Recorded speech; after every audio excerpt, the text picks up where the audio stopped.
At Christmas, my mother called the kids and said, "It's time to eat." And as soon as my 6-year-old daughter rushed to the table, my mother shouted, "You don't belong on this table, just go sit in the storage room." When she served all the kids, I confronted her saying, "What was this?" Then she lost it, saying, "No food for your daughter." She didn't say thank you. My sister's kids got seconds. I smiled, took my daughter from the storage room, and we left. At 9:10 p.m., Dad texted, "Don't forget to send the payment tomorrow." I didn't get angry. I just announced this and he froze. The thing about family is that you never really see the patterns until someone crosses a line so severe that all the previous incidents suddenly click into place like puzzle pieces you'd been ignoring for years. That Christmas evening, watching my mother scream at my 6-year-old daughter Emma to sit in a storage room during dinner, I finally understood what I'd been too naive, too hopeful, or maybe too conditioned to recognize before. My parents' house always smelled like cinnamon and pine during the holidays. Growing up, I associated that scent with warmth and belonging. Now, pulling into their driveway with Emma bouncing excitedly in her booster seat, those aromas felt more like a trap I kept walking into willingly. My sister Rachel's minivan was already parked out front, which meant her 3 kids, Tyler, Madison, and Blake, had probably been there for hours, getting spoiled with hot chocolate and my mother's famous gingerbread cookies. Emma had been talking about Christmas at Grandma's house for weeks. She'd made a construction paper card covered in glitter that said "I love you, Grandma" in her wobbly 6-year-old handwriting. She'd practiced saying please and thank you because I gently reminded her that Grandma appreciated good manners. My daughter wore her favorite red velvet dress, the one with white lace trim that made her feel like a princess. Her dark curls were pulled back with a sparkly headband. She clutched a small wrapped present for her grandfather, a clay handprint she'd made in art class, painted gold. The moment we walked through the door, I felt a familiar chill that had nothing to do with December weather. My mother, Patricia, gave me a tight smile that didn't reach her eyes. She bent down to Emma, but the affection seemed performative, measured. "Hello, Emma," she said with exaggerated slowness, as though speaking to someone who couldn't understand basic English. "Did you bring your manners today?" Emma nodded enthusiastically. "Yes, Grandma. Mommy said to remember please and thank you." My mother straightened up, her expression already shifting towards something harder. "We'll see about that." Rachel emerged from the kitchen, flour on her apron, looking every bit the perfect daughter. Her kids thundered past us, Tyler shoving Blake playfully while Madison shrieked with laughter. Nobody told them to calm down. Nobody mentioned manners. They were just being kids, which apparently was fine when you were Rachel's children. "Oh, you're finally here," Rachel said, her tone dripping with that particular brand of condescension she'd perfected over the years. "We've been waiting." I checked my phone. We were 7 minutes past the time Mom had texted us to arrive. 7 minutes. But I bit my tongue because I promised myself this Christmas would be peaceful. For Emma's sake, I would endure whatever subtle digs came my way. The house was decorated immaculately. Garland wrapped around the banister, twinkling lights framed every window, and the tree in the living room stood at least 8 feet tall, covered in ornaments that represented decades of family memories.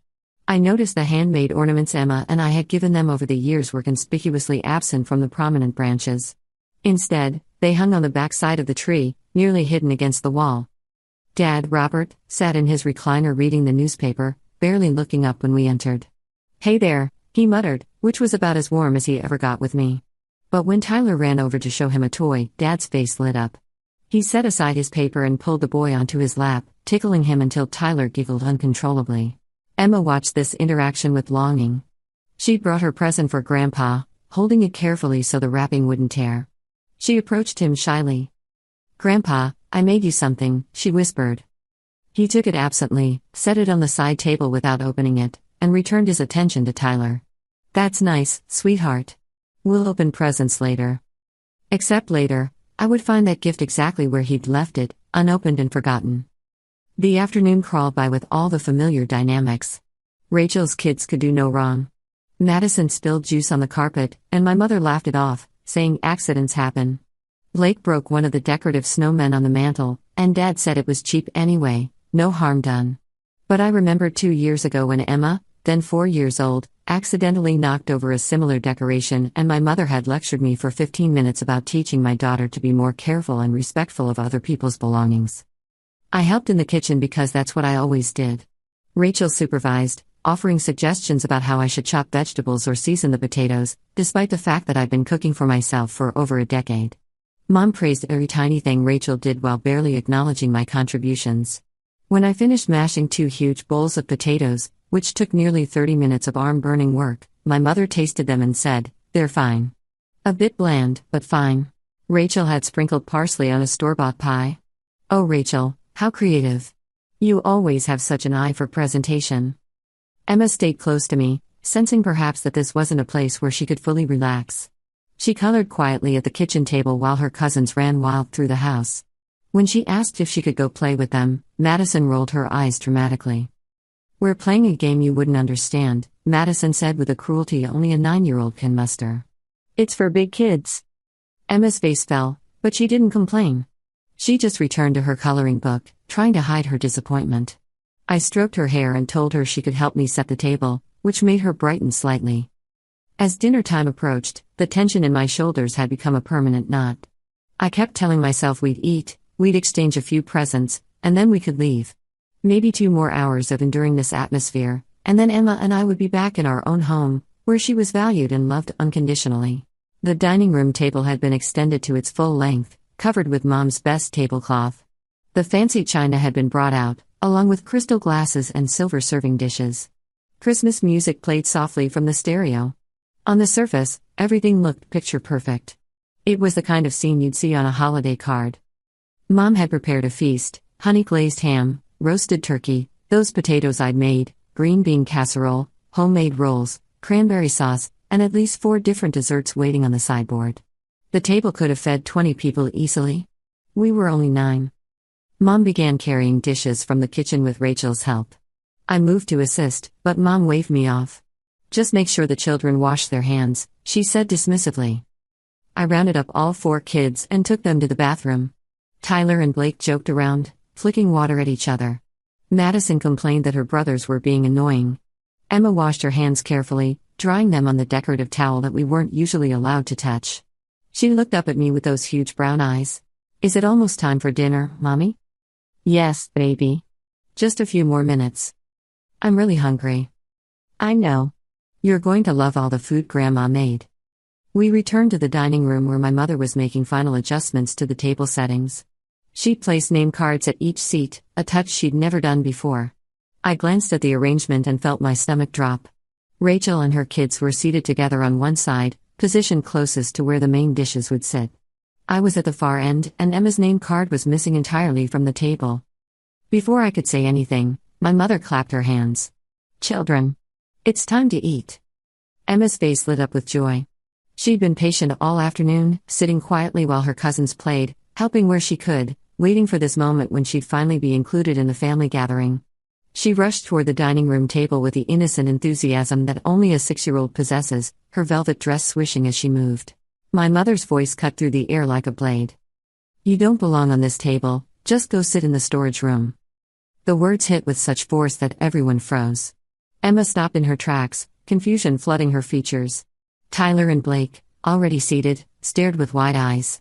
Madison smirked slightly, which made my blood boil. Emma looked at me, then back at her grandmother, trying to process what she'd just heard. "Grandma?" "You heard me," my mother said coldly, pointing toward the small storage room off the dining area where we kept extra chairs, folding tables, and holiday decorations. "Go sit in there. You're not eating with us." My daughter's lower lip began to tremble. Her eyes filled with tears that she was trying desperately to hold back. She was 6 years old, dressed in her favorite outfit, standing in her grandmother's dining room being told she wasn't good enough to share a meal with the family. I found my voice, though it came out strained. "Mom, what are you doing?" She ignored me, keeping her attention on Emma. "Go on now. Don't make me tell you again." Emma looked at me for help, her small frame beginning to shake. A tear rolled down her cheek, and she wiped it away quickly with the back of her hand. Without another word, my daughter walked slowly toward the storage room, her head down, shoulders slumped. The light had gone out of her completely. I started to follow her, but my mother grabbed my arm. "Let her sit. She needs to learn." "Learn what?" I demanded, yanking my arm free. Dad had finally looked up from the table, but he said nothing. Rachel was arranging her napkin on her lap, deliberately avoiding eye contact. Her kids were watching this unfold like it was dinner theater. My mother began serving food to everyone at the table. She piled generous portions onto Tyler's plate, praising him for being such a good boy. She gave Madison an extra-large slice of ham because growing girls need their strength. Blake got 2 rolls because he asked politely. She moved around the table, serving my sister, my father, and even put a modest portion on the plate at my seat. I stood beside my chair, not sitting, watching this performance with growing fury. Through the doorway, I could see Emma sitting on a folding chair in the storage room, her hands folded in her lap, staring at the floor. She'd stopped crying, which somehow made it worse. She just accepted this treatment as though she deserved it. My mother finished her serving rounds and took her own seat at the head of the table. She smiled at the assembled family. "Doesn't this look wonderful? Let's say grace." I couldn't hold back anymore. "What was this?" My voice came out louder than I intended. Everyone at the table turned to look at me. My mother's expression shifted from pleasant hostess to barely contained rage in an instant. "Excuse me?" she said icily. "My daughter," I said, pointing toward the storage room. "You just humiliated a 6-year-old child in front of everyone. You told her she doesn't belong at the family table. I asked you what this was about." My mother stood up slowly, her hands pressed flat against the tablecloth. Her face had gone red, and when she spoke, her voice shook with anger. "No food for your daughter, she didn't say thank you." The accusation hung in the air, absurd and cruel. I stared at her in disbelief. "What are you talking about?" "Earlier, when I greeted her at the door, she didn't say thank you. She was rude and ungrateful. I will not reward bad behavior at my table." I felt like I'd been punched. "She's 6 years old. She said hello to you, she was polite and respectful. You're punishing her over something that didn't even happen." "Don't you dare call me a liar in my own home," my mother hissed. "Your daughter has no manners because you don't teach her properly. Maybe if you spent less time with your career and more time raising her right, she'd know how to behave." There it was. The real issue had nothing to do with Emma or thank yous. This was about me, about the fact that I'd gotten divorced 3 years ago, that I worked full-time as an accountant to support my daughter, that I'd refused to come crawling back to my parents for money or validation. My mother had never approved of my independence. She'd expected me to remarry quickly or move back home in shame. Instead, I'd built a good life for Emma and myself, and that somehow offended her. Rachel finally spoke up, though not in my defense. "Maybe if you weren't so sensitive, you'd see that Mom is trying to teach Emma an important lesson. Kids need discipline." "Discipline?" I repeated, my voice rising. "This isn't discipline. This is cruelty." My father cleared his throat, his first real contribution to the situation. "Your mother is just trying to maintain standards in this house. Maybe you should calm down." Calm down. Those 2 words that have been used to dismiss women's legitimate anger since the beginning of time. I looked at my father, this man who'd texted me at least once a week for the past 8 months asking about finances, about help, about the money I sent them every month without fail, and he couldn't even defend his granddaughter from being treated like garbage. I watched as my mother resumed eating, as Rachel cut her kids' meat into smaller pieces, as Dad buttered his roll. They were just going to sit there and have a nice family dinner while my daughter sat alone in a storage room, excluded and humiliated. Rachel reached for the cranberry sauce, chatting casually with Mom about a sale at the department store. Dad asked Tyler about his basketball games, engaging with genuine interest I'd never seen him show toward Emma. The normalcy of their behavior was staggering. They'd compartmentalized Emma's banishment so completely that within minutes, it was as if she'd never been there at all. I thought about all the times I'd made excuses for moments like this. The birthday party where Emma's gift was opened last and barely acknowledged. The summer barbecue where Mom had gushed over Madison's finger painting but called Emma's artwork nice in that flat, dismissive tone. The Thanksgiving when Emma had practiced a poem for weeks to recite for the family, and Dad had checked his phone through the entire performance. Each incident in isolation could be written off as a small slight, an oversight, a misunderstanding. But they formed a pattern as clear as constellations in the night sky. But here's what they didn't know: Tyler and Blake were getting seconds now, my mother piling more food onto their plates with warm smiles and encouraging words. Madison asked for extra dessert, and my mother promised her 2 pieces of pie. The contrast couldn't have been starker. These children were being lavished with food and attention while my daughter sat in isolation for a crime she hadn't committed. I made my decision. A calm settled over me, cold and clarifying. I walked past the dining table toward the storage room. Behind me, I heard my mother say, "Where do you think you're going? I told you to let her sit." I didn't respond. I opened the storage room door. Emma was still sitting on that folding chair, her hands in her lap, staring at nothing. When she saw me, hope flickered across her face. "Come on, baby," I said gently, holding out my hand. "We're leaving." "But the dinner," she whispered. "We'll get dinner somewhere much better. Somewhere you're actually wanted." She took my hand and stood up. As we walked back through the dining room, my mother had risen from her chair, her face purple with rage. "If you walk out that door, don't expect to be welcomed back." I paused, looked at her directly, and smiled. Not a warm smile. A knowing smile. The smile of someone who'd just realized they'd been playing a rigged game and had finally decided to stop playing altogether. "Merry Christmas," I said, and Emma and I walked out. We got into the car. Emma was quiet, processing everything. As I buckled her into her booster seat, she finally spoke. "Did I do something bad, Mommy?" My heart shattered. "No, sweetheart. You didn't do anything wrong. Not one single thing."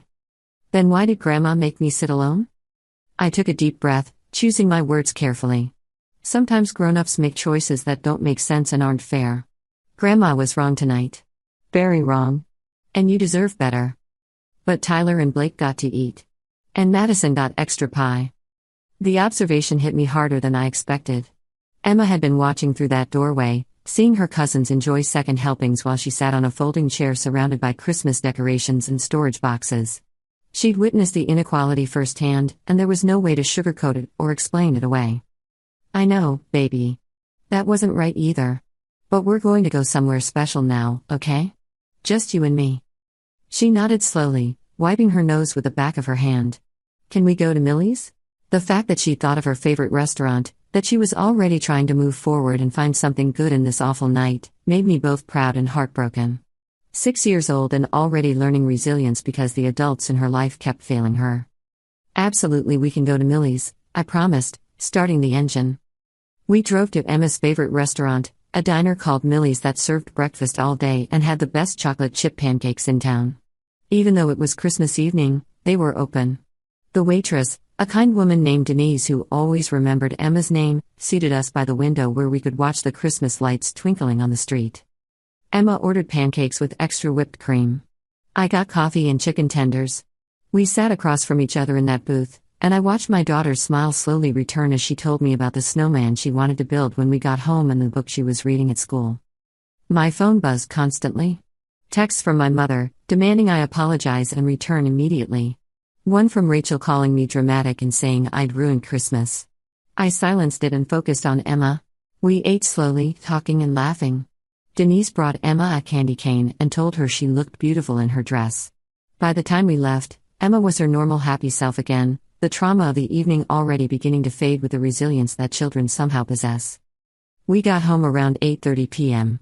Our small apartment had modest decorations, a 4-foot tree that Emma and I had decorated together, paper snowflakes taped to the windows, stockings hung on the walls since we had no fireplace.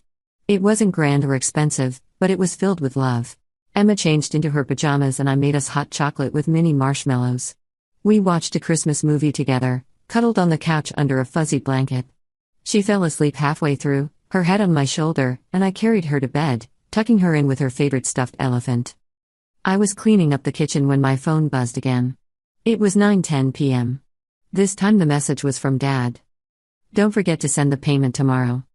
I stared at that text for a long moment, reading it over and over. The payment. Of course. That's what this message was about. Not an apology for how they'd treated Emma. Not concern for how we were doing. Just a reminder about money. The timing was almost comically cruel. Less than 3 hours after they'd humiliated my daughter, after they'd made it crystal clear where she ranked in the family hierarchy, my father was sending financial reminders like I was a bill he needed to track. The juxtaposition was so stark it would have been funny if it weren't so painful. Emma wasn't worth basic human decency at the dinner table, but my bank account was worth a prompt text message. I looked down the hallway toward Emma's room, where she slept peacefully, her stuffed elephant tucked under her arm. She'd recovered from tonight because children are remarkably resilient, because she had me to comfort her and take her somewhere she felt valued. But what about next time? How many more incidents would chip away at her self-worth? How long before she internalized the message that she was somehow less deserving than her cousins? The answer was simple: there wouldn't be a next time. Not on my watch. Here's the context everyone else was missing. For the past 8 months, I'd been sending my parents $1,200 every single month. It had started back in April when Dad had called me, saying they were struggling with property taxes and some unexpected medical bills. He'd asked if I could help them out temporarily, just until they got back on their feet. Despite everything, despite years of favoritism toward Rachel and her family, despite countless slights and dismissals, I'd said yes. Because they were my parents, and I'd been raised to help family. That temporary help had stretched into month after month. The payments had become expected, routine. My mother never thanked me.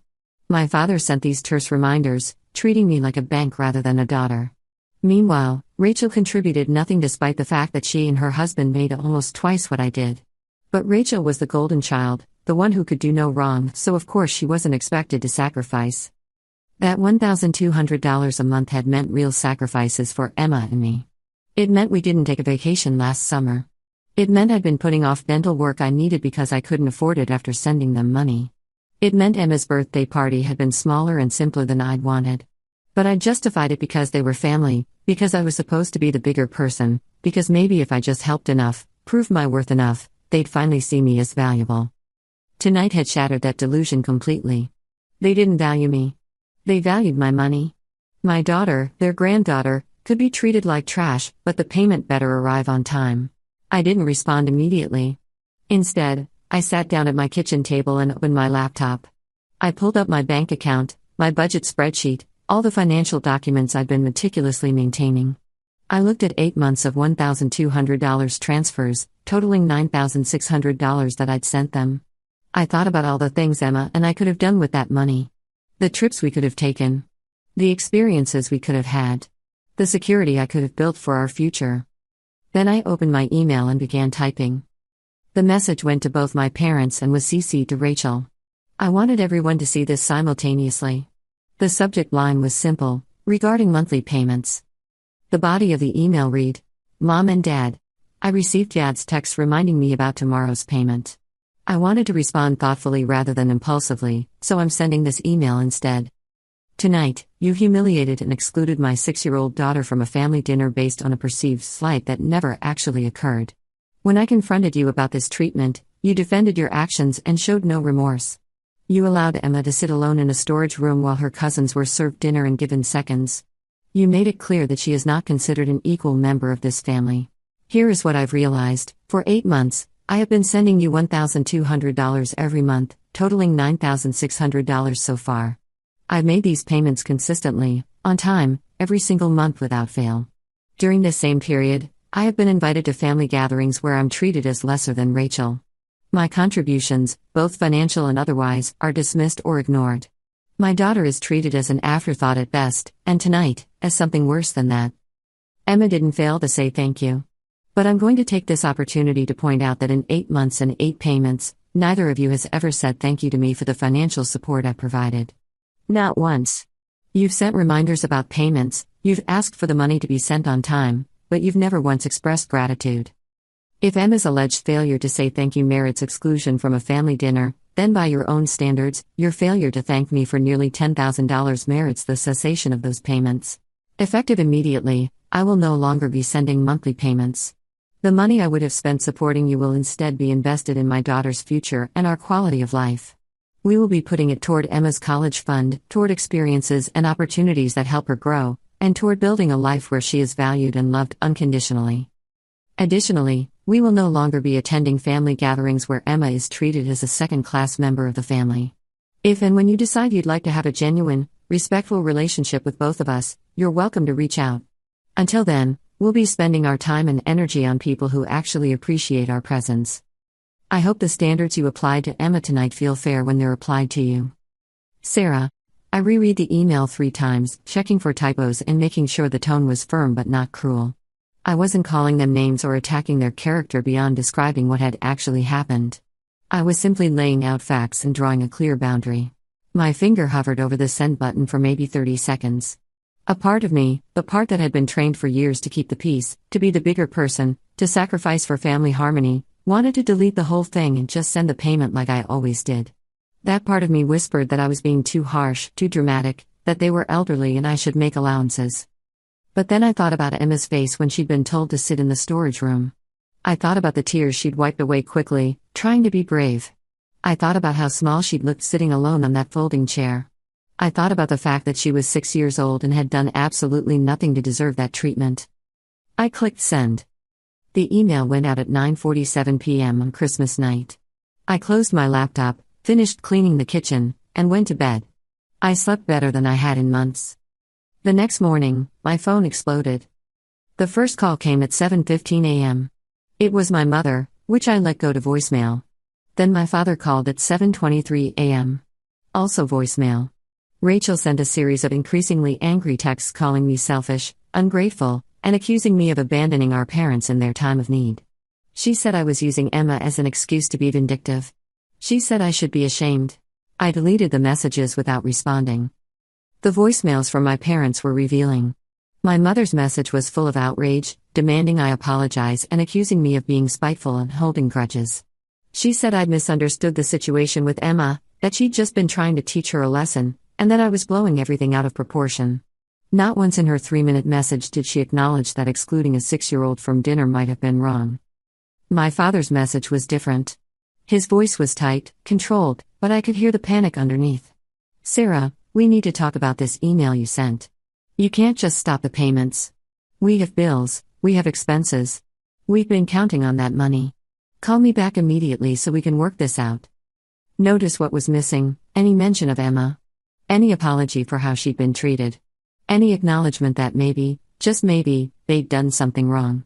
Their only concern was the money. Over the next few days, the messages continued. My mother enlisted other relatives to call me, including my Aunt Linda, who barely knew me but felt qualified to lecture me about respecting my elders. Rachel continued her text barrage, eventually threatening that I'd regret this decision and that I was ruining the family. Through all of this, I maintained silence. I didn't engage, didn't argue, didn't defend myself. I just let them exhaust themselves while Emma and I went about our lives. We spent the week after Christmas doing all the things we'd wanted to do but couldn't afford when I was sending half my discretionary income to my parents. We went to the Children's Museum. We saw a movie in the theater with the good seats. We went ice skating at the outdoor rink downtown. I bought Emma new winter boots when I noticed her old ones were getting tight, and I didn't have to feel guilty about the expense. I also made an appointment with a financial advisor to discuss college savings plans and long-term investment strategies. That $1,200 a month was going to make a real difference in our future. About 2 weeks after Christmas, my father called again. This time, I answered. "Sarah." His voice was strained. "We need to talk." "Okay," I said calmly. There was a long pause. I think he'd expected me to fill the silence with apologies or explanations. When I didn't, he continued. "Your mother and I. We've been discussing things. We may have been too harsh with Emma that night." "May have been?" I repeated. Another pause. It was Christmas. Emotions were high. Perhaps the punishment didn't fit the situation. He couldn't even say crime because there hadn't been one. He couldn't acknowledge that Emma had done nothing wrong. "I appreciate you saying that," I said, keeping my voice neutral. "Is there anything else?" "The payments, Sarah. We really need those payments. Your mother's medications, the property taxes, the utility bills, we can't manage without help." "I understand that's difficult," I said. "Have you asked Rachel to contribute?" Silence. "Then, Rachel has her own family to take care of." "So do I, Dad. I have Emma to take care of. And for 8 months, I helped you while my own child went without things because I couldn't afford them after sending you money. Now she's my priority. So you're just going to abandon us?" His voice had an edge now. "I'm not abandoning you. I'm setting boundaries. You're welcome to have a relationship with Emma and me based on mutual respect and love. But I'm not going to fund my own child's exclusion and mistreatment." "Your mother wants to apologize to Emma," he said, though it sounded like the words were being pulled from him with pliers. "That's between her and Emma. If she wants to apologize, she can call and ask to speak with her. A genuine apology, Dad. Not a sorry you were offended or sorry there was a misunderstanding. A real acknowledgement that what happened was wrong." "And if she does? Will you resume the payments?" There it was. The real question. The apology wasn't about making things right with Emma. It was a negotiation tactic to restore the money flow. "No," I said simply. "The payments are done regardless. If Mom wants to apologize, It should be because she genuinely regrets hurting her granddaughter, not because she wants something from me. He hung up without saying goodbye. My mother never called to apologize. Neither did Rachel. The family who'd been so quick to bombard me with angry messages demanding I fall in line went suddenly silent when they realized I wasn't going to break. 3 months later, I heard through my Aunt Linda that my parents had to sell their vacation cabin, the one they visited maybe twice a year, to cover their expenses. Rachel apparently had a tough conversation with them about downsizing their lifestyle. I felt a twinge of something that might have been guilt, but then I looked at Emma, thriving and happy, and that twinge disappeared. Emma never asked to go back to her grandmother's house. When she talked about Christmas now, she talked about our dinner at Millie's, about the pancakes and hot chocolate, about the movie we watched cuddled on the couch. The trauma of that storage room had faded, replaced by the knowledge that her mom would always choose her, always protect her, always put her first. 6 months after that Christmas, I received a card in the mail. It was from my mother, a generic thinking of you card with a short handwritten note inside. I hope you and Emma are well. Love, Mom. No apology. No acknowledgement. Just a card that probably took her 3 minutes to write and send, a minimal effort gesture that cost her almost nothing. I threw it away. People have asked me if I regret sending that email, if I think I overreacted, if I feel bad about cutting off the payments. The answer is no, and absolutely not. I regret that it took me so long to stand up for my daughter. I regret all the times I'd accepted lesser treatment because I thought that's what family meant. I regret teaching Emma by example that we should tolerate disrespect from people just because we share DNA with them. But I don't regret setting that boundary. I don't regret choosing Emma over people who saw her as disposable. I don't regret investing in our future instead of funding my own marginalization. The money I used to send my parents has transformed our lives. Emma's college fund grows every month. We took a real vacation last summer, a week at the beach where Emma learned the boogie board and collected shells. We have breathing room in our budget for unexpected expenses. I got the dental work I needed. Emma is in gymnastics classes now, something she'd been begging for but I couldn't afford before. More than the financial freedom, though, is the emotional freedom. I don't dread holidays anymore because we don't spend them with people who make us feel small. We've created our own traditions. Pancakes at Millie's has become our Christmas dinner tradition, something Emma looks forward to all year. We volunteer at the animal shelter on Thanksgiving. We've built a chosen family of friends who love Emma unconditionally and treat her like she matters. Last week, Emma and I were baking cookies together when she said something that made me stop and pay attention. "Mommy, I'm glad we don't go to Grandma's house anymore." "Why is that, honey?" I asked, though I had my suspicions. "Because she was always kind of mean," Emma said with the blunt honesty of a 7-year-old. "Not like mean, but like. She didn't really like me. I could tell. Kids always know. They pick up on the subtle dynamics that adults think they're hiding." Emma had known all along that she wasn't valued equally, that she was being treated differently than her cousins. I'd made excuses for my parents' behavior, tried to smooth it over, convinced myself that maintaining the relationship was worth the discomfort. But Emma had known the truth. "I'm sorry you felt that way," I told her. "You deserve people who love you and show it." "Like you," she said simply, going back to cutting out cookie shapes. "Like me," I agreed, and I meant it with everything in me. That's the thing they don't tell you about setting boundaries with family. People will call you selfish. They'll say you're holding grudges or being unforgiving. They'll accuse you of tearing the family apart. They'll weaponize guilt and obligation and tradition against you. But here's what I learned: choosing yourself, choosing your child, choosing dignity and respect over dysfunction, that's not selfish. That's survival. That's self-preservation. That's teaching the next generation that they don't have to accept mistreatment just because it comes from family. My mother thought she could humiliate my daughter and I'd still show up with a check every month. She thought the threat of family rejection would keep me compliant. She thought wrong. When my father sent that text at 9:10 p.m. asking about the payment, he assumed I'd fall in line like I always had. He assumed the family dynamics would override my anger, that I'd swallow my feelings and maintain the status quo. But I didn't get angry. I got clear. I announced my boundaries. And yes, he froze, they all did, because for the first time in my life, I'd refused to play the game by their rules. They're still frozen, as far as I know. Still waiting for me to crack, to come crawling back, to apologize and resume my role as the family ATM who accepts whatever scraps of affection they deign to throw my way. They're going to be waiting a long time. Maybe forever. Because Emma and I are busy building something better, a life where we're valued, where we're prioritized, where love isn't conditional on our willingness to accept poor treatment. We're busy being happy. And that's the best revenge of all.